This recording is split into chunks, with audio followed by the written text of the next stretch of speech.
Twin girls cry at their mother's grave. The millionaire, when he sees their faces, he starts to cry. Before we dive into the story, drop a comment below and tell us where you're watching from. Enjoy the story. Thunder crashed across the dark sky, rattling the enormous windows of Adrian Cole's mansion. Inside, the billionaire sat motionless in his leather armchair, loosely holding a crystal glass of whiskey. The only light came from the crackling fireplace, casting long shadows over the expensive furniture. He barely noticed the storm raging outside. Lately everything seemed distant, muffled, as if he were watching life through thick glass. The mansion, despite its grandeur, felt as empty as it had for the past 7 years.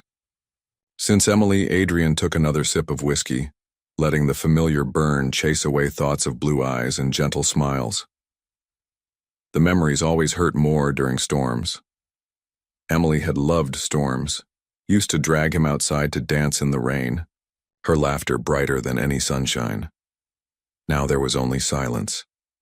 Lightning illuminated the room with intense white, the thunder that followed so loud it made the crystal chandelier tinkle softly.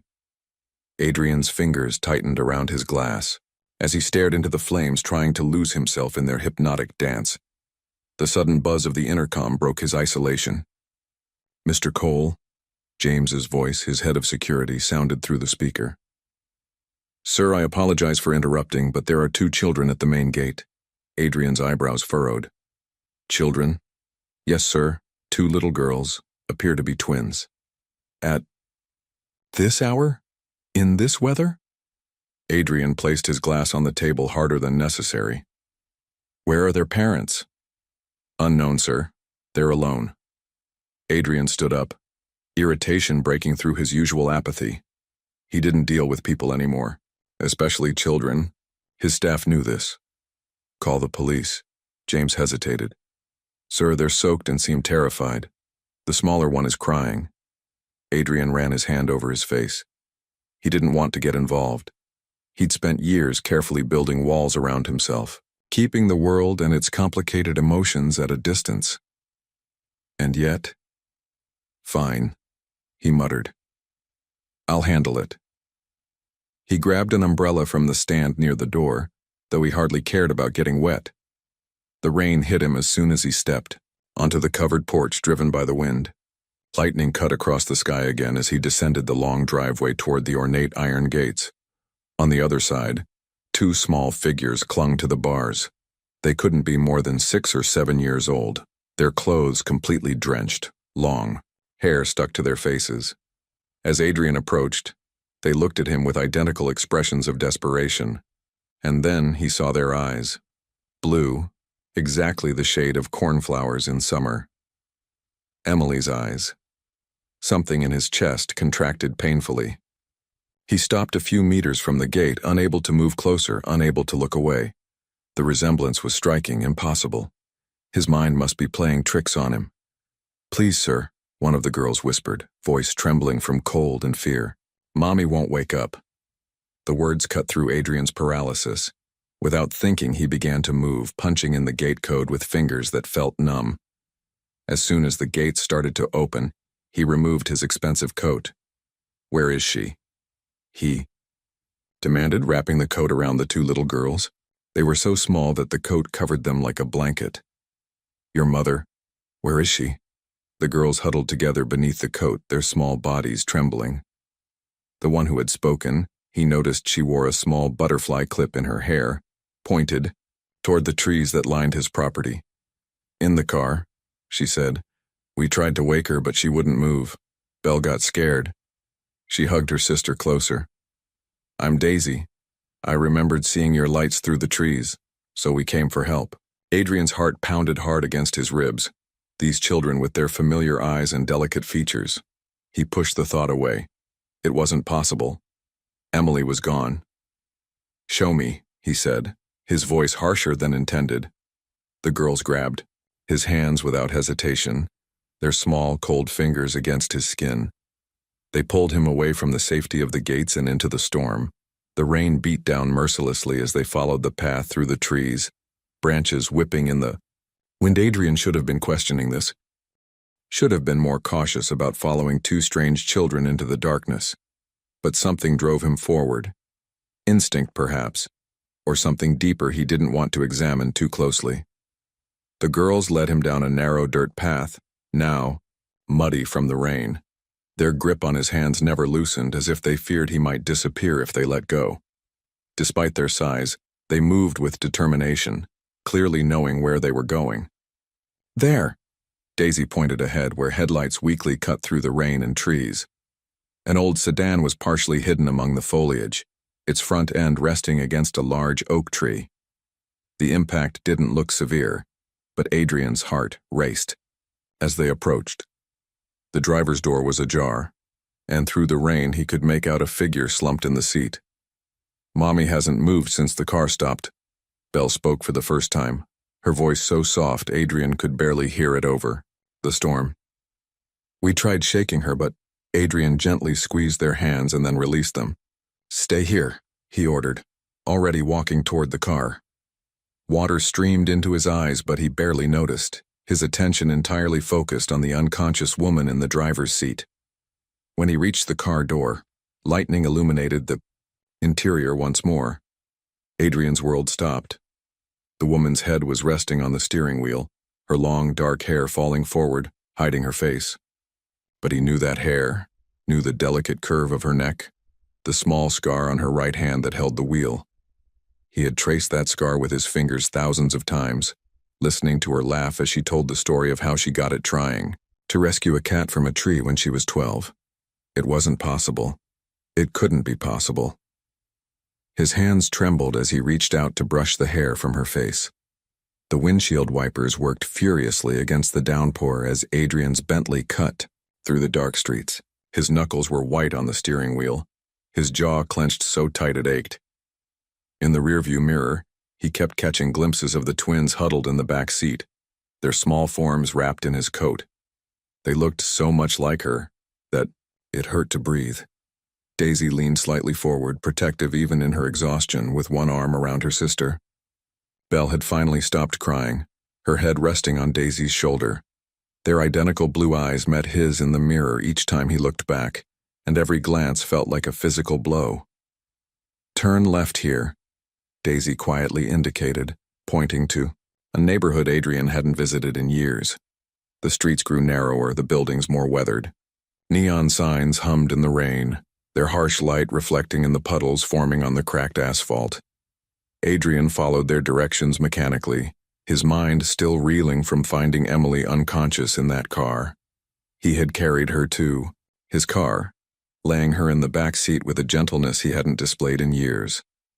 The girls had climbed in immediately after, positioning themselves near their mother's head, stroking her hair with small hands. "There," Belle whispered, pointing to a building with peeling paint and a sign that read, "New Hope Women's Shelter." Adrian's chest tightened. The idea of Emily living there, struggling against poverty while he was in his mansion, drowning in wealth and misery, made him physically ill. He pulled the Bentley up to the curb, the car looking ridiculously out of place in front of the dilapidated building. Before he could move, a woman hurried out through the front door of the shelter, running toward him through the rain. Her graying hair was pulled back in a messy bun, and she wore a worn cardigan over practical clothing. "Daisy! Belle!" she called, relief evident in her voice. "We've been so worried." She reached the car just as Adrian stepped out, and her eyes widened at his imposing figure. "Who are you?" she demanded, protective instinct flaring. "Someone who can help," Adrian responded curtly, already opening the rear door. The girls said their mother passed out. He lifted Emily carefully from the back seat, cradling her against his chest. The woman's face softened with concern. "Yes. Emily's been sick for days, but she wouldn't stop working. She collapsed this afternoon while doing laundry. We wanted to call an ambulance, but..." She wrung her hands. "The shelter's funds are limited and Emily doesn't have insurance." Adrian held Emily carefully against his chest. She felt so light, so fragile. Her skin burned with fever where it touched his, and her breathing was shallow and irregular. "Where is she staying?" he demanded. The shelter worker hesitated only for a moment before leading them inside.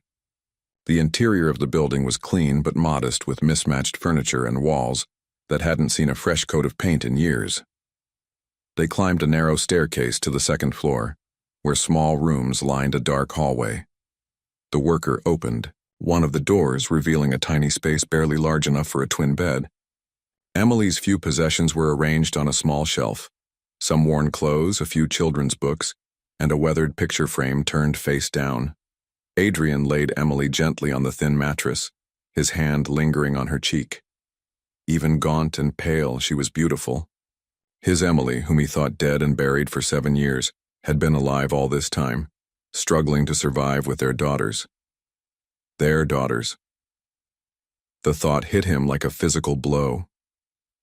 "She hasn't woken since she collapsed," the worker said quietly, standing in the doorway. "The fever just keeps getting worse. We're doing what we can, but—" Adrian straightened, decision made. "I'm taking her to my private hospital. Sir, I don't think— This isn't up for discussion." His tone left no room for objections. He lifted Emily again in his arms, her head lolling against his shoulder. "The girls are coming too, I can't just leave them." "Check the records," he interrupted. "Look for Adrian Cole. I'm listed as her emergency contact." He wasn't sure if that was still true after 7 years, but he looked into the worker's eyes with such authority that she hurried to comply. While she checked the files, Daisy and Belle pressed against his legs, their small hands clutching his wet pants. They showed no fear of him, no hesitation. Something in them must have recognized him, just as something in him had recognized them. The worker returned moments later, her eyes wide. You're her husband?" "Yes." The word came out rough, laden with 7 years of pain and anger. "And I'm taking my family home."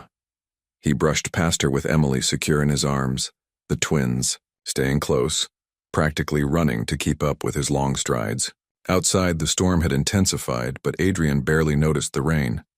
He managed to open the rear door of the car without jostling Emily too much, placing her carefully on the seat once more. The girls climbed in without needing to be told, resuming their positions as guardians. Daisy helped Belle with a seatbelt, then fastened her own, their movements showing long practice at taking care of each other. Adrian's hands trembled as he gripped the wheel. Emily was alive. He had daughters. Everything he'd believed for 7 years was a lie. Someone had stolen his family from him, left him to believe they were dead while Emily struggled alone in poverty. The engine roared to life, and Adrian pulled away from the curb. His private hospital was 20 minutes away, equipped with the best doctors money could buy. They would take care of Emily, make her well again.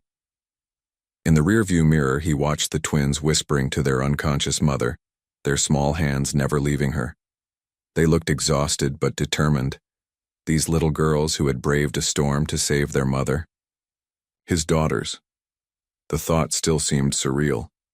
The rain beat hard against the car as Adrian pressed the accelerator, devouring the dark miles between the shelter and help. Emily's breathing remained shallow, each inhalation a struggle. The twins had fallen silent, but their eyes met his in the mirror whenever he checked, full of a trust he didn't deserve but desperately wanted to earn. His grip on the steering wheel tightened as he navigated the wet streets. Every fiber of his being focused on getting his family to safety. The white, impersonal walls of Adrian's private medical suite seemed to pulse to the rhythm of the beeping monitors. Through the glass window, he watched doctors and nurses move efficiently around Emily's bed. Their voices were muffled, but the urgent tone carried through the thick glass as they called out medical terms and vital signs. Emily looked incredibly small beneath the tangle of tubes and wires. An oxygen mask covered half her face, fogging slightly with each shallow breath.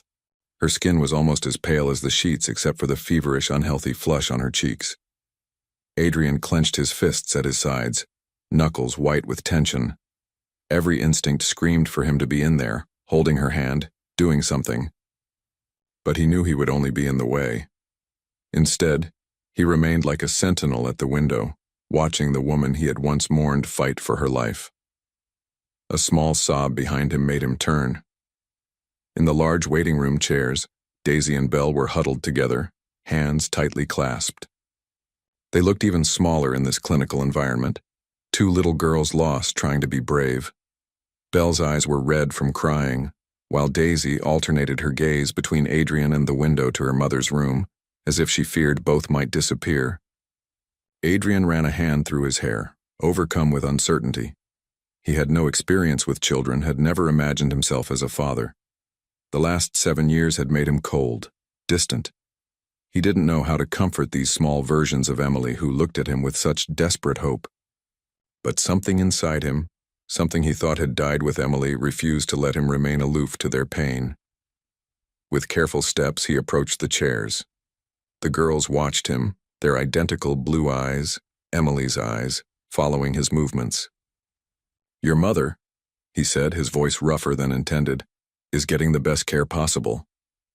He crouched down, forcing himself to meet their gaze. "These doctors work for me. They'll do everything they can to help her." Daisy's chin trembled slightly. "Promise?" The word hit Adrian like a physical blow. When was the last time someone had asked him for a promise? When was the last time he had made one? But looking at these little girls, his daughters, he found himself nodding. "I promise." Belle detached herself slightly from her sister. "Can we see her?" "Not yet," Adrian said gently. "The doctors need space to work, but soon." As if on cue, the door to Emily's room opened, and Dr. Sarah Chen emerged, her face serious, but professional. Adrian immediately stood, positioning himself between her and the girls. "Mr. Cole," she began, looking at her tablet. "We've managed to stabilize her condition, but it's serious. Ms. Laurent is suffering from severe malnutrition and dehydration. The pneumonia has progressed significantly due to lack of treatment." She lowered her voice. "If she had spent another night in those conditions, we might have lost her." Adrian's jaw clenched. The idea of how close he had come to losing Emily again made his chest tighten with anger and fear. "But she will recover? With proper care?" "Yes. We've started her on broad-spectrum antibiotics and fluids. The fever is still high, but she's responding to treatment." Dr. Chen's eyes softened as she glanced at the twins. "She's fighting with everything she has." "Can I see her?" "Yes, but only briefly. She needs rest." Adrian nodded, then turned to the girls. "Stay here just a moment. I'll see how your mother is first." They nodded solemnly, and Adrian followed Dr. Chen into Emily's room. The other medical staff had already left, leaving only the steady sound of the monitors and the soft hiss of oxygen. Emily looked somewhat better than she had at the shelter, but she was still terribly ill. Adrian approached the bed slowly, his heart racing. He hadn't been this close to her in 7 years. Even unconscious, her presence filled something in him that had been empty for so long. Carefully, he brushed a damp strand of hair from her forehead. The familiar texture against his fingers brought a flood of memories. Mornings waking up together with her hair spread across the pillow, nights spent holding her, his fingers sliding through the soft strands. The last time he had touched her, at what he thought was his final goodbye. "Why didn't you come back to me?" he whispered, his voice barely audible over the sound of the machines. "What happened to you, Emily?" As if responding to his voice, Emily's fingers moved slightly on the sheets. A weak moan escaped her lips, muffled by the oxygen mask. Adrian held his breath as her eyelashes fluttered and slowly opened. For a moment she looked confused, her gaze unfocused. Then her eyes found his face, and he saw recognition dawn. Fear and shock passed across her features, followed by something deeper, more painful. "Adrian." Her voice was just a whisper, hoarse from illness and disuse. Tears sprang to her tired eyes, tracking down her temples to disappear into her hair. Adrian wanted to wipe them away, to hold her and never let go, but he remained frozen, caught in the intensity of her gaze. They stared at each other, 7 years of loss and questions hanging in the space between them. Emily's lips moved as if she would speak again, but a harsh cough interrupted her, shaking her weakened body. The steady beeping of the monitors filled the room as Emily's eyes darted around rapidly, confusion and fear etched on her face. Her thin fingers clutched at the hospital sheets and she tried to sit up, but her debilitated body betrayed her. Even the simple movement seemed to drain what little strength she had left. Adrian moved quickly, his hand gentle but firm as he pressed her shoulder back against the pillows. "You're safe," he said, his voice laden with emotion he could barely control. "But I need answers, Emily." His words, though soft, carried the weight of 7 years of questions. Emily flinched at his touch, turning her face away. The oxygen mask fogged with her rapid breathing, and tears continued to stream down her pale cheeks. She looked so fragile, so different from the vibrant woman he remembered that it made his chest ache. Before Adrian could say more, the twins burst into the room, their small feet pattering against the tile floor. They rushed to their mother's bedside opposite Adrian, their faces alight with relief and concern. "Mommy, don't cry," Daisy pleaded, her small hand finding Emily's. Belle grasped the other hand, both girls clinging as if they feared their mother might slip away. Emily's eyes softened at the sight of her daughters, and some of the tension left her body. "My girls," she whispered through the mask, her voice raspy and weak. "I'm okay." Adrian watched the interaction, his heart twisting at the evident love between mother and daughters. He had missed so much, 7 years of memories he should have been part of, stolen from him. The fury growing inside him battled with his need to be gentle, to not frighten Emily more than she already was. "The doctors say you need to rest," he said, trying to keep his voice steady. "But Emily, I spent 7 years thinking you were dead. I buried an empty coffin. I mourned for you." He paused, struggling to maintain his composure. "I deserve to know what happened."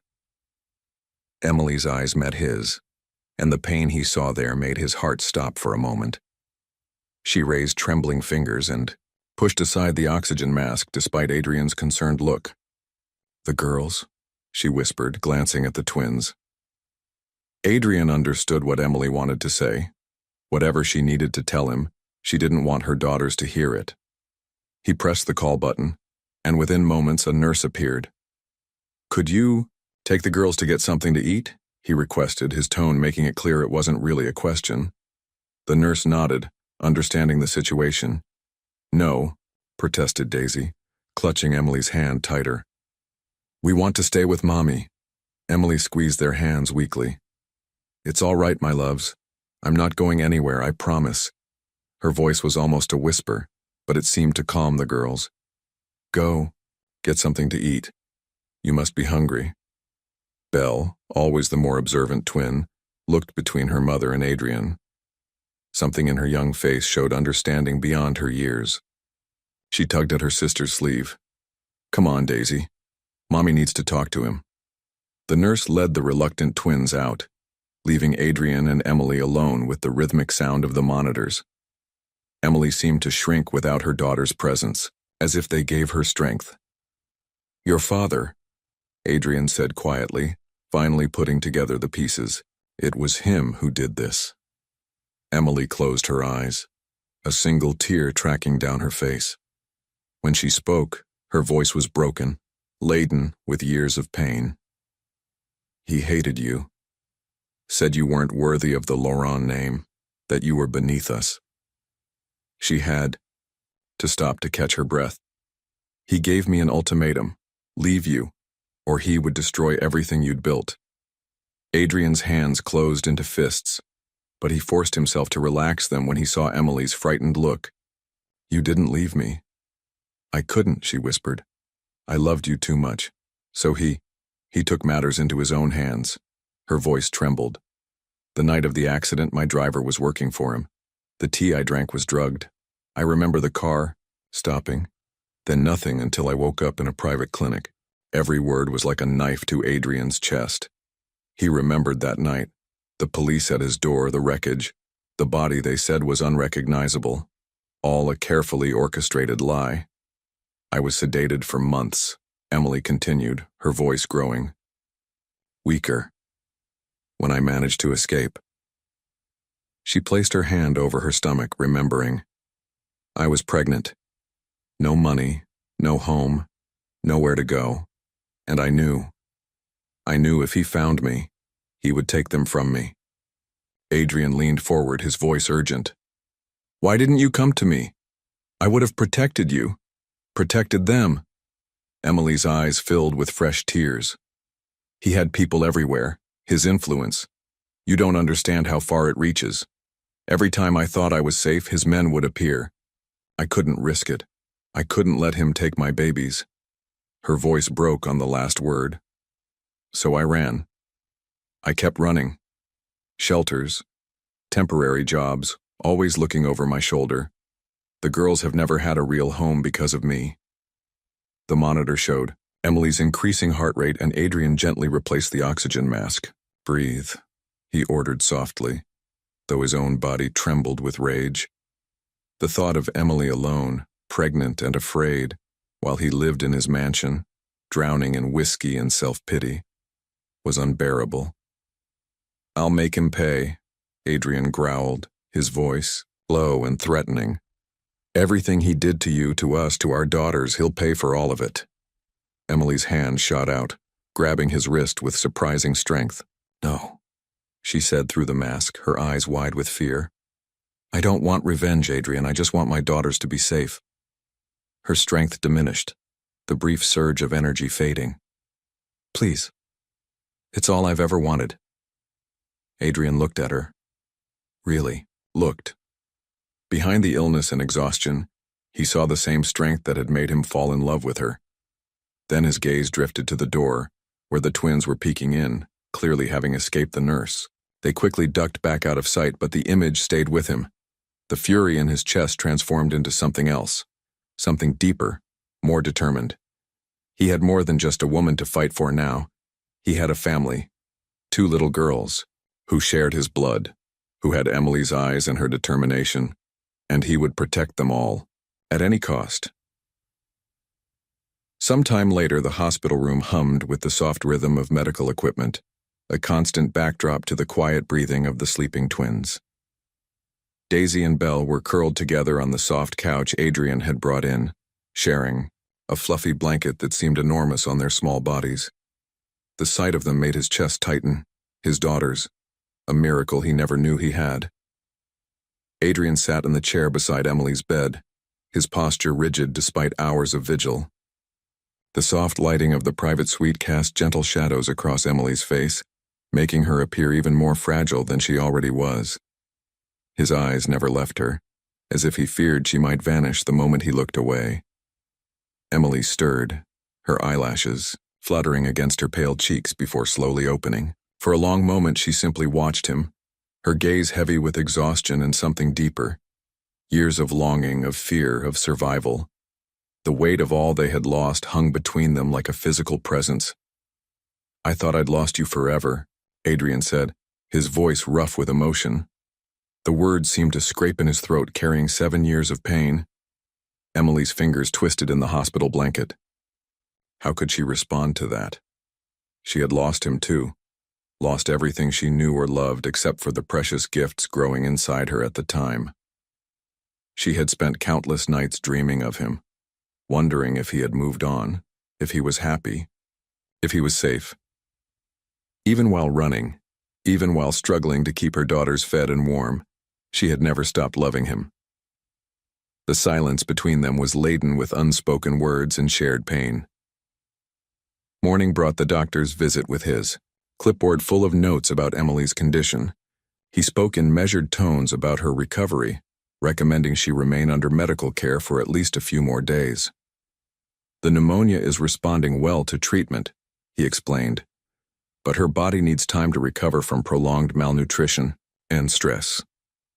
Before the doctor had even finished speaking, Adrian was already making arrangements. She'll stay in this private suite for as long as necessary, he stated in a tone that brooked no argument. I want round-the-clock nursing care, the best specialists, everything she needs. Adrian, please, Emily protested weakly from the bed. This is too much. I can't. You can, and you will, he interrupted, his voice softer but still firm. He approached her bed, his presence both imposing and protective. You're not alone anymore, Emily. You don't have to face everything by yourself. Let me take care of you, of all of you. The twins watched the exchange from the couch, their small heads together as they whispered and observed. Throughout the day, they began to cautiously approach Adrian, driven by curiosity but held back by years of learned distrust. They sat near him without touching, their identical blue eyes, his eyes, studying him carefully. "He's very tall," Daisy whispered to Belle, loud enough for Adrian to hear. "Like a tree," Belle solemnly agreed, making Adrian's lips twitch despite himself. They were trying to understand this man, this stranger who looked nothing like them except for those striking blue eyes. This man who had suddenly become central to their small world. Adrian found himself equally fascinated by them, noting Belle's reflective quietness and Daisy's almost boundless energy. When dinner arrived, specially prepared meals by Adrian's personal chef, he watched as the girls' eyes widened at the abundance of food. They ate with a careful quickness that betrayed many missed meals, many nights not knowing where the next day's food would come from. Adrian's jaw clenched as he observed them, his heart aching with the evidence of the hardships they had faced. He stepped out briefly to make a call to his household staff. "I want the kitchen stocked with everything they might like," he instructed. "Fresh fruits, those little cookies they enjoyed at lunch, chocolate milk, whatever they want, whenever they want. They're never going hungry again." As night fell, the hospital suite sank into silence. The twins had fallen asleep watching cartoons on the large TV Adrian had installed, their little faces finally peaceful. Adrian was dozing in his chair when a sudden gasp awakened him. Emily was sitting up in bed, breathing with difficulty, her eyes wide with terror.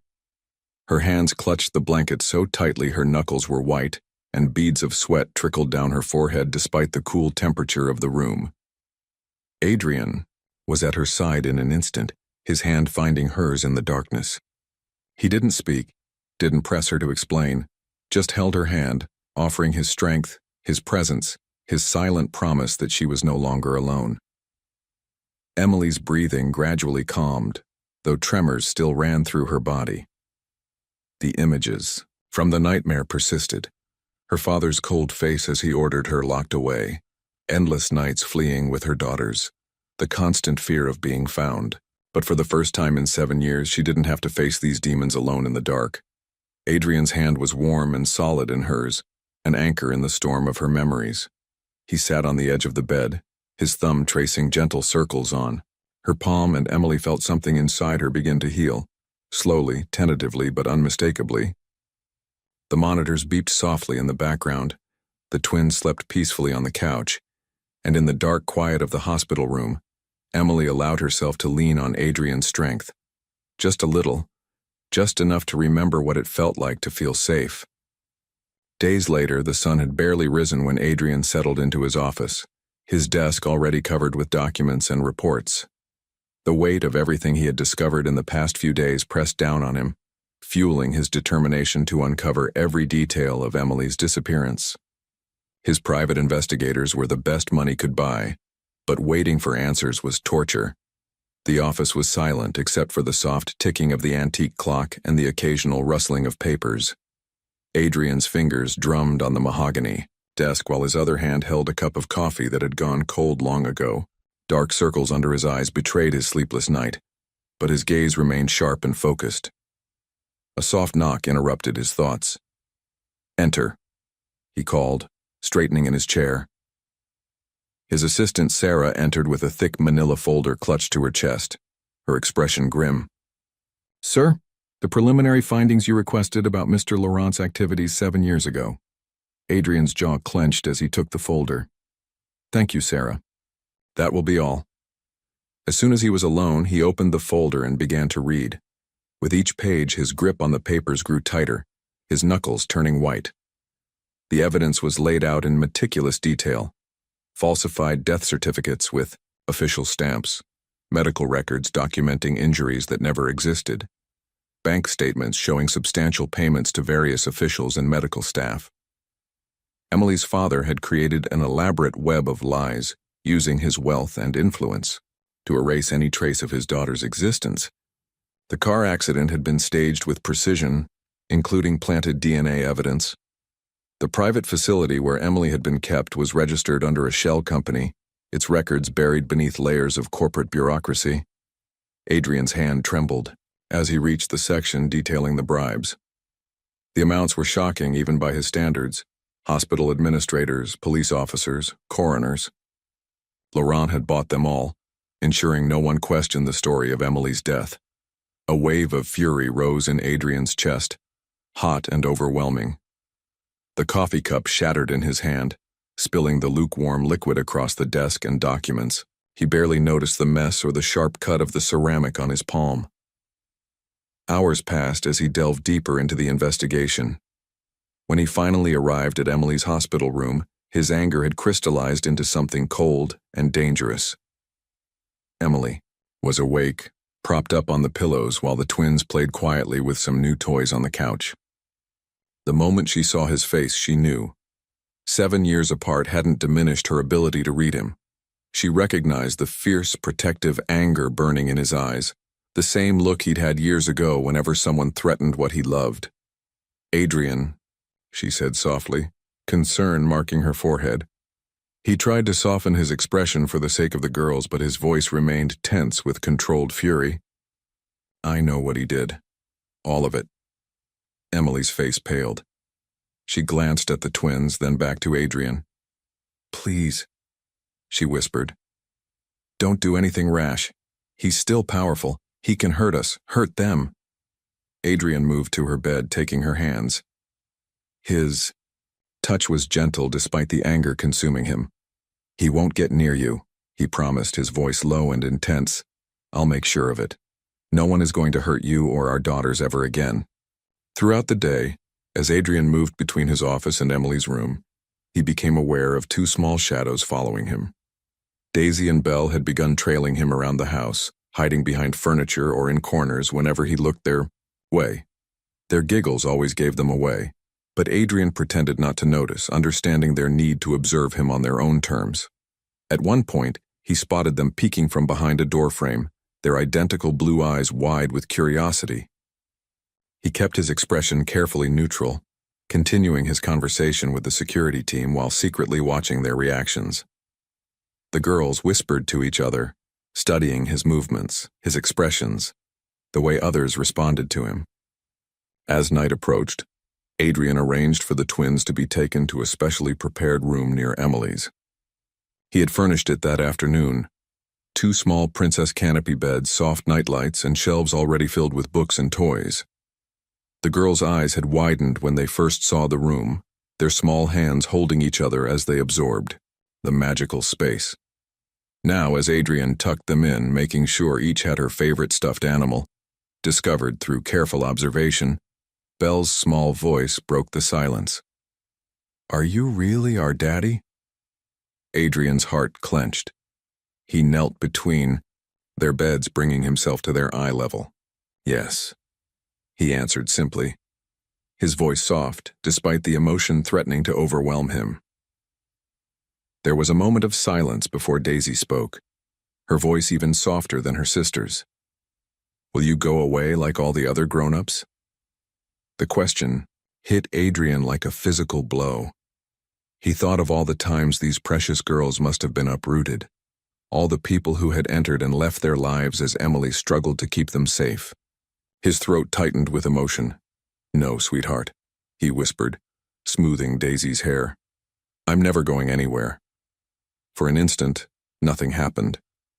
Then, as if they had made a silent decision together, both girls reached out their arms at the same time, wrapping them around his neck. Adrian embraced them, holding his daughters for the first time, and felt something in his heart shift and settle into place. Some time later, Emily walked the grand corridors of Adrian's mansion, her fingers trailing along the polished mahogany walls. Each step brought back memories that made her heart ache. The marble floors still gleamed like mirrors, reflecting the crystal chandeliers that hung from the ceiling. The soft light cast dancing shadows on the elegant wallpaper, exactly as it had 7 years ago. She paused at the grand staircase, her hand resting on the smooth banister. How many times had she descended these steps dressed for dinner or a charity gala? How many times had Adrian waited at the bottom, his eyes lighting up at the sight of her, The memories now seemed like scenes from someone else's life. The mansion was exactly as she remembered, yet somehow different. Perhaps it wasn't the house that had changed, but she herself. The woman who once moved confidently through these corridors no longer existed, replaced by someone who felt like an intruder in her own past. Her feet carried her down familiar hallways until she found herself outside Adrian's office. The heavy oak door was ajar and the smell of leather and old books hung in the air. Emily hesitated before pushing it open. The room was a true time capsule. The same leather armchairs flanked the fireplace, the same antique desk dominated the back wall, and the same collection of family photos adorned the bookshelves. One particular frame caught her attention. Emily crossed the room and picked up the silver frame with trembling hands. The photograph showed her and Adrian at their engagement party. She wore a blue dress that matched his eyes, and his arm was wrapped protectively around her waist. Their smiles were radiant, full of hope and promises for the future they thought they would have together. "I can't believe you still have this," she murmured, her voice barely above a whisper. Her finger traced the edge of the frame, remembering how happy they had been that night. She didn't hear Adrian approach, but she felt his presence behind her. "I never stopped waiting for you, Emily," he said softly. The raw emotion in Adrian's voice made Emily's chest tighten. She carefully placed the photo back, afraid her trembling hands might drop it. Adrian gestured to one of the leather armchairs. "Sit with me, Emily." Emily nodded, sinking into the familiar comfort of the chair. Adrian sat in the opposite chair, exactly as they had done countless times before. The fireplace between them remained cold and dark, like the years that had separated them. "I tried to move on," Adrian began, his voice hoarse with emotion. "I threw myself into work, built the company larger than I ever imagined. But nothing filled the void." He ran a hand through his hair, a gesture so familiar it made Emily's heart ache. "I'd see something that reminded me of you, or catch the scent of your favorite perfume on a stranger, and it was like losing you all over again." Emily's eyes filled with tears. "Every night when I put the girls to bed, I'd whisper your name to them," she confessed. "I'd tell stories about their father, how brave and kind he was, how much he would have loved them if he had known them." She wiped her cheeks. "I always hoped that somehow, someday, you'd find us. If I had known." Adrian's hands closed into fists. "If I'd had any idea you were out there." "I know," Emily said softly. "I wanted to reach out so many times, but every time I thought about it, I remembered my father's threats. He said he would take the girls away if I contacted you." She shuddered at the memory. "I couldn't risk losing them. They were all I had left of you." The tension between them was palpable, laden with 7 years of unspoken words and buried feelings.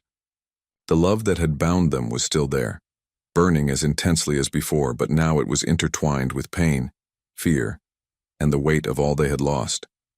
Adrian leaned forward in his chair. "Do you remember what I told you the day I proposed?" Emily nodded, unable to speak past the lump in her throat. "I promised that nothing would ever separate us," he continued. "I failed to keep that promise once. I won't fail again."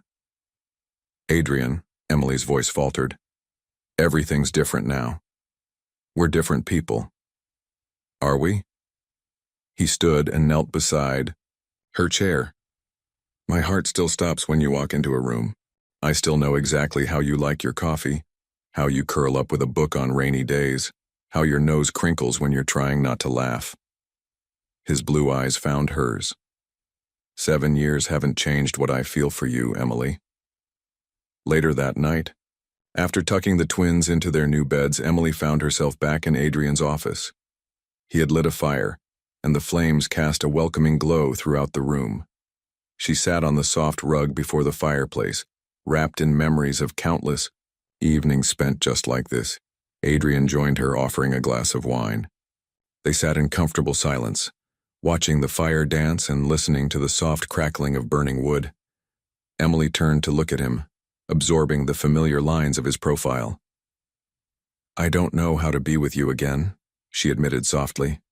The words carried all her fears, all her insecurities about the years that had passed and the people they had become.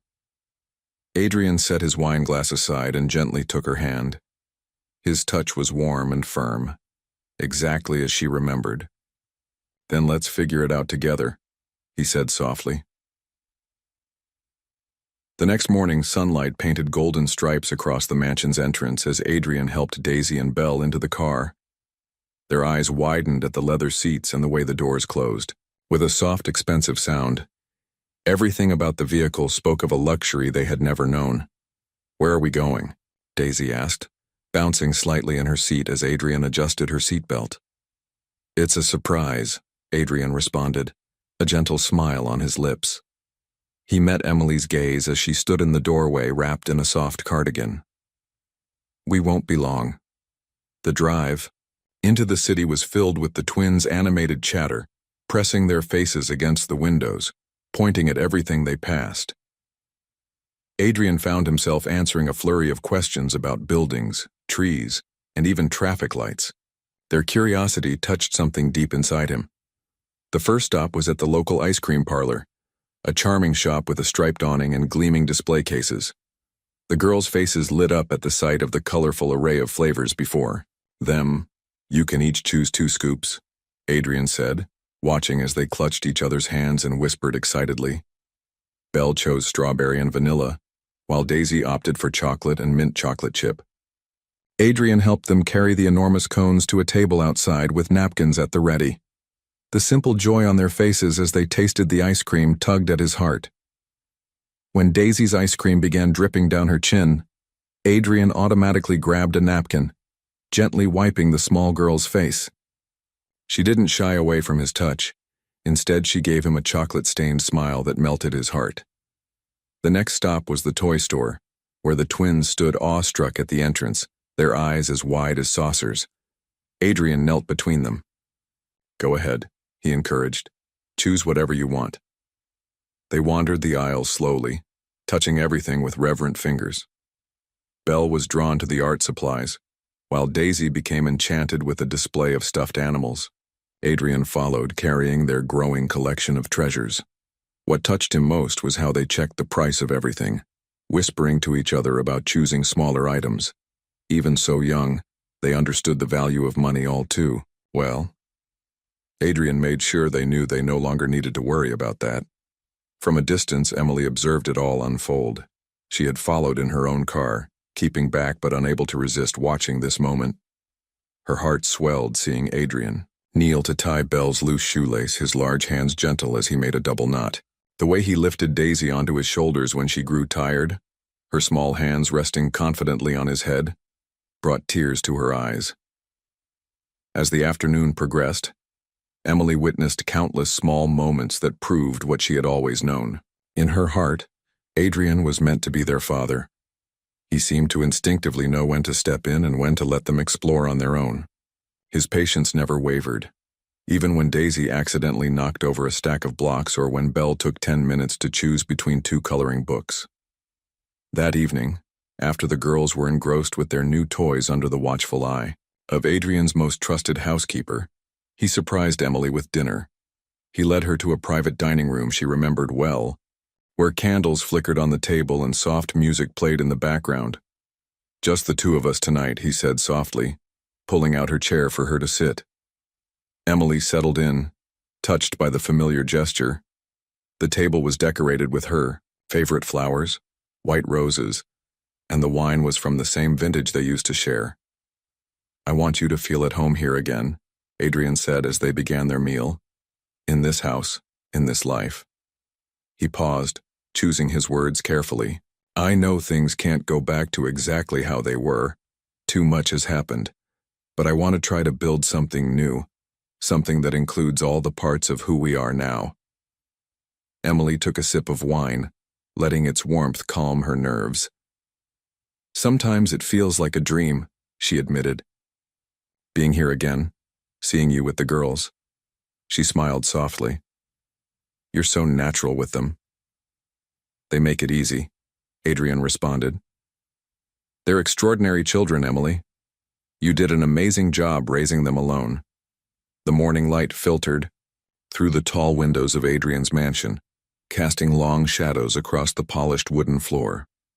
Adrian sat behind his desk, surrounded by stacks of legal documents and reports. His laptop screen displayed emails from renowned lawyers across the country, each carefully selected for their expertise in family law and reputation for handling difficult cases. Emily paced back and forth in the office, hugging herself tightly. The elegant silk blouse and tailored pants Adrian had bought for her felt like a disguise. Inside, she still felt like the woman who had spent years running and hiding. "We'll file for immediate and exclusive custody," Adrian explained, his voice firm and confident. "Your father's actions, the false death certificate, the illegal detention, all of it will be exposed. No judge would grant him rights after learning what he did." Emily stopped pacing and turned to him, her face pale. "You don't understand," she said, her voice barely above a whisper. "Legal means won't stop him." She approached Adrian's desk, placing her palms on the surface and leaning forward. "He plays dirty. Laws, ethics, morality, none of it means anything to him. He'll find a way around everything." Adrian stood up, coming around the desk to stand beside her. His hand found the small of her back warm and reassuring. "I'm ready for whatever fight he brings, Emily. I've spent years building my own empire, my own connections. I'm not the same man he pushed away all those years ago." "But," Emily began to protest, but was interrupted by a sharp knock on the office door. Adrian's assistant, Sarah, entered. Her face was unusually pale, and her hands trembled slightly as she held her tablet. "There's someone here to see you," she said, her voice shaking. Before either of them could respond, a familiar figure appeared in the doorway behind Sarah. Richard. Laurent stood there in an impeccable charcoal gray suit, his silver hair perfectly coiffed, his cold eyes taking in the scene before him. He was exactly as Emily remembered, powerful, controlled, and completely devoid of warmth. "Emily, darling," Richard said smoothly, as if greeting her at a casual Sunday brunch, as if he hadn't destroyed her life, hadn't torn her from everything she loved. "You're looking well." Emily felt Adrian tense beside her, his hand moving from her back to grip hers firmly. She fought against the urge to hide behind him, to shield herself from her father's calculating gaze. "Get out." Adrian's voice was low and dangerous. Richard smiled, but the expression didn't reach his eyes. He entered the office as if he owned it, settling uninvited into one of the leather armchairs. Now, Adrian. Is that any way to treat your future father-in-law?" "Oh, wait." His smile turned cruel. "We made sure that never happened, didn't we?" Emily's free hand clenched into a fist. "Why are you here?" "Business, of course." Richard reached into his suit jacket and pulled out a thick envelope, placing it on Adrian's desk. "My lawyers will be filing these documents today. I'm seeking full custody of Daisy and Belle." The world seemed to spin beneath Emily's feet. Only Adrian's grip on her hand kept her standing. "You what?" Adrian's voice was deadly calm. Richard's expression became sympathetic, but his eyes remained cold. "Emily has proven herself incapable of caring for the children, living in shelters, unable to provide adequate nutrition or medical care. The evidence speaks for itself. The courts will see that the girls deserve better." Adrian laughed then, a sound completely devoid of humor. "You faked your daughter's death," he said, each word precise and cutting.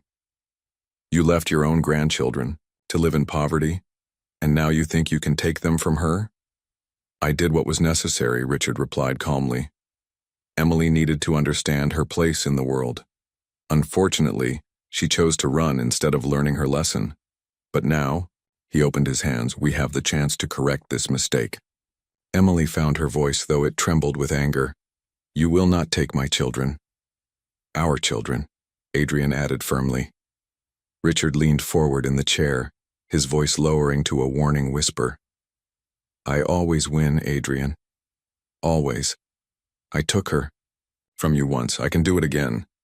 Emily's grip on Adrian's hand intensified until her knuckles turned white. She wouldn't let her father destroy her life again. She wouldn't let him near her daughters. "Get out of my house," Adrian said, his tone leaving no room for argument. Richard rose slowly, deliberately buttoning his suit jacket. "Think about what's best for the girls," he said, his voice laden with false concern. "Do you really want them growing up in the middle of an ugly legal battle?" Neither Emily nor Adrian responded, watching in tense silence as Richard headed toward the office door. He paused there, glancing through the open door to where Daisy and Belle were playing in the room next door. The twins were completely immersed in their game, oblivious to the threat just meters away. Richard's lips curled into a smirk. "Enjoy them while you can." Emily trembled with anger as she watched her father walk away, his expensive shoes echoing on the hardwood floor. Adrian stood beside her, his body rigid with contained fury, eyes fixed on Richard's figure until he disappeared from view. The sound of the front door closing reverberated through the mansion like a gunshot. Emily's legs finally gave way, and she sank into the nearest chair. Adrian immediately knelt beside her, holding her face in his hands. "Look at me," he said firmly. "He will never touch them. Never." Through the office door they could hear Daisy and Belle laughing, the pure, innocent sound completely unaware of the darkness threatening their happiness. Emily turned her head to watch them, her precious daughters who had already been through so much. Adrian followed her gaze, his jaw set with determination. They remained there in silence, watching their daughters play, both silently promising that Richard Laurent would never lay hands on their family. The morning sun cast a golden glow over Adrian's property as he walked the perimeter with his head of security, James. The muscular ex-military man pointed out the new security measures being installed, additional cameras, motion sensors, and reinforced gates. "We've doubled the patrol shifts," James explained, gesturing to two guards making their rounds. "Every entrance is monitored 24/7. We've installed panic buttons throughout the house." Adrian nodded, his eyes scanning the grounds with calculated precision. "And the background checks on all staff?" "Complete and thorough, sir. Everyone has been vetted twice." Inside the mansion, Emily watched through the window as Adrian discussed security details. Her heart ached to see their peaceful reunion so quickly transformed into an exercise in fortification. But she understood the necessity. Richard Laurent never made empty threats. The sound of small feet running across the hardwood floor caught her attention. Daisy and Belle came running into the room, their matching summer dresses swinging around their knees. "Mommy, can we go outside?" Daisy asked, her blue eyes, so much like Adrian's, shining with hope. "It's so pretty today." Emily looked outside, again. Adrian was now speaking with a distinguished-looking woman in a tailored suit, Catherine Wells, one of the country's leading family lawyers. They had spent hours yesterday discussing strategies, building their case against Richard. But, looking at her daughter's eager faces, Emily made a decision. They couldn't let fear rule their lives. The girls deserved normalcy, joy, and sunshine. When Adrian entered, Emily suggested a picnic in the gardens. His face immediately softened, the business mask disappearing. "Perfect idea," he said, reaching for his phone to cancel his afternoon meetings. An hour later, they spread a checkered blanket on a sunny patch of grass surrounded by flower beds in full bloom. The mansion's kitchen staff had prepared an elaborate feast, fresh sandwiches, fruits, homemade cookies, and lemonade. Belle giggled as she bit into a strawberry, the juice running down her chin. Adrian automatically reached for a napkin, cleaning her face with such care that it made Emily's heart tighten in her chest. "Look, butterflies!" Daisy jumped up, pointing to the colorful insects fluttering through the garden. The two girls ran off, their laughter echoing across the grounds. Adrian watched the girls with a look of enchantment. "I never thought I'd have this," he said softly. Emily reached out and squeezed his hand. "Neither did I." They spent the afternoon in the sun-drenched garden, allowing the girls to explore every corner. Adrian taught them how to make daisy chains, his large hands surprisingly deft at intertwining the delicate flowers. The sight of him wearing a daisy crown placed there by his giggling daughters made Emily's heart feel too big for her chest. As the day progressed, the girls' energy finally began to wane. They cuddled on the blanket with their heads resting on Adrian's legs as he read them a story from a book they'd brought outside. Emily watched them, memorizing every detail, the way Adrian's voice changed for different characters, how Belle's thumb found its way to her mouth as she drifted off to sleep, the peaceful expression on Daisy's face as she nestled closer to her father. This was what Richard threatened to take away, this precious, perfect peace they had finally found. Later that night, after the twins were tucked into bed, Emily wandered the silent corridors of the mansion. She found herself outside Adrian's office where light still spilled from beneath the door despite the late hour. She opened the door quietly. Adrian was seated at his desk, surrounded by legal documents and security reports. His shoulders were tense, his jaw clenched as he studied the papers before him. Without a word, Emily walked to behind his chair. She placed her hands on his shoulders, feeling the knots of tension beneath her fingers. Slowly, carefully, she began to massage the rigid muscles. Adrian stiffened for a moment but gradually relaxed under her touch. "You always take care of everyone," she whispered, working out a particularly tight knot. "Who takes care of you?" Adrian closed his eyes and leaned back into her hands. The simple act of surrender, of allowing her to care for him, seeming more intimate than any kiss could be. Emily continued her gentle caresses, feeling years of tension beneath her fingers. For how long had he carried this weight alone? How many nights had he spent in this office buried in work to avoid the emptiness of his life? "I missed you," Adrian murmured, his voice hoarse with emotion. "Every day, every moment. I missed you so much it felt like dying." Emily's hands paused, for an instant as tears sprang to her eyes. Then she resumed the massage, putting all her unspoken feelings into her caring touch. Adrian raised one of her hands and brought it to his lips. The soft kiss he placed on her palm made her heart race. The office was lit only by Adrian's desk lamp and a few scattered candles, his preference for working late into the night. The flickering light cast dancing shadows on the walls as Emily slowly moved to stand beside his chair. For a long moment they just looked at each other, years of pain, longing, and love passing between them in silence. Then hesitantly Emily extended her hand and took Adrian's. He squeezed it firmly as if afraid she might vanish if he let go. His thumb traced circles on her skin, the simple touch saying more than words could express. They didn't need to speak.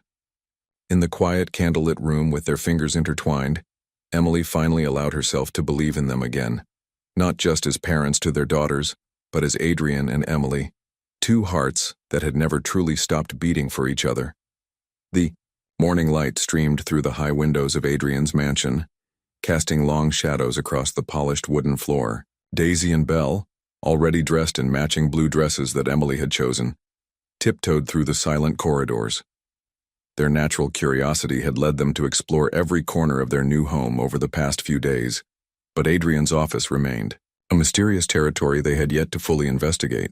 They peeked around the corner, watching Adrian stride down the hallway toward the kitchen with his phone pressed to his ear, discussing business matters. As soon as he disappeared from view, the twins exchanged mischievous looks. "Come on," Daisy whispered, taking her sister's hand. They slipped into the office, their small feet silent on the thick carpet. The room smelled of leather and old books, with morning light filtering through the heavy curtains. Belle ran her fingers along the leather-bound volumes while Daisy went straight to Adrian's massive desk. "Look at all these drawers," said Daisy, pulling them open one by one.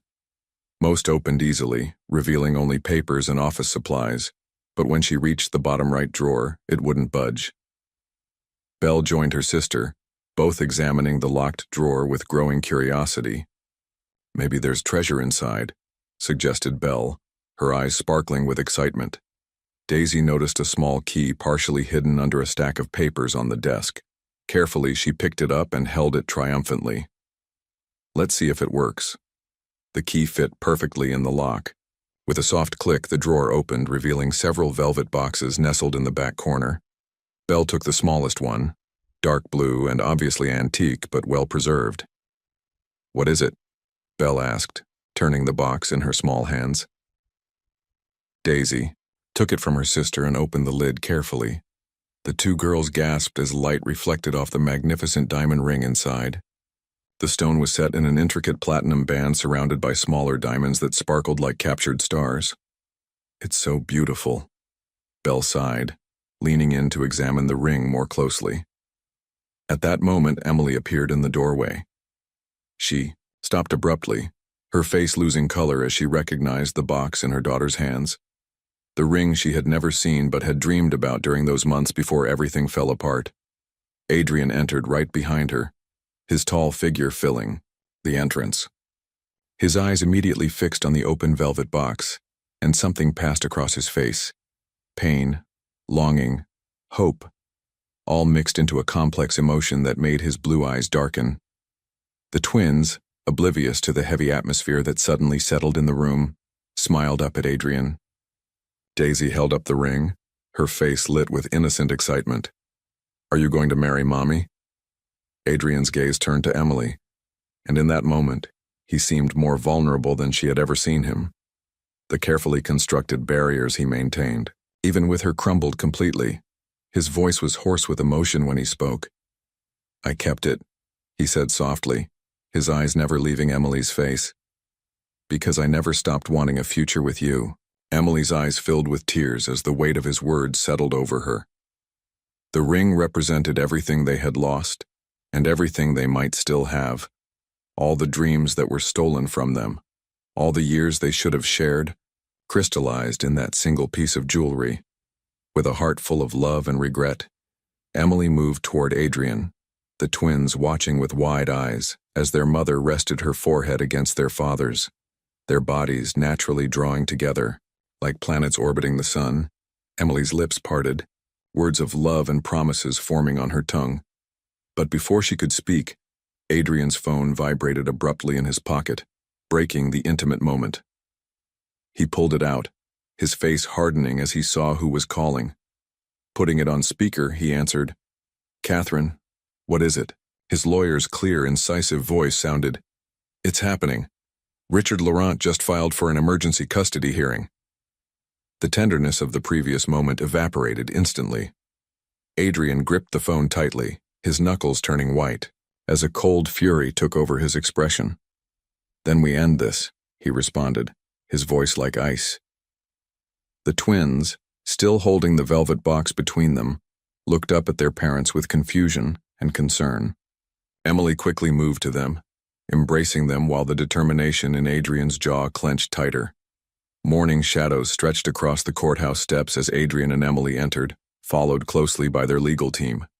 Emily's heart pounded against her ribs, her fingers intertwined firmly with Adrian's as they walked through the imposing marble corridors.